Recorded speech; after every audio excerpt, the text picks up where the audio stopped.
Terdesak kebutuhan ekonomi, 5 pekerja gudang nekat mencuri kopra dari gudang tempat mereka bekerja. Tak tanggung-tanggung, kopra yang dicuri mencapai 844 kilogram. Berawal dari laporan masyarakat yang resah dengan stok kopra di gudang yang selalu berkurang, tim Resmob Satreskrim Polres Kota Mobagu kemudian melakukan penyelidikan dan berhasil mengidentifikasi kelima pelaku yang ternyata adalah bekerja di gudang tersebut yang masing-masing berinisial RA 50 tahun, IP 36 tahun, RMN 30, SW 38, serta AB berusia 29 tahun.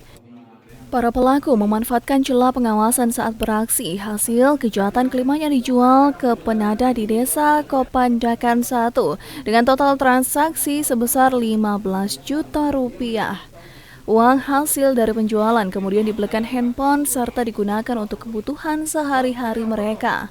Ini pelaku ini memang ya karyawan di situ.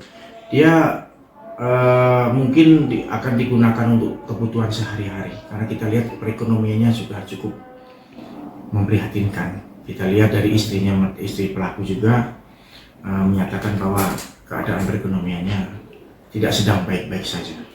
Kelima tersangka kini telah ditahan di sel tahanan Polres Kota Mobagu bersama uang sisa hasil kejahatan sejumlah Rp5.400.000 serta 3 unit handphone.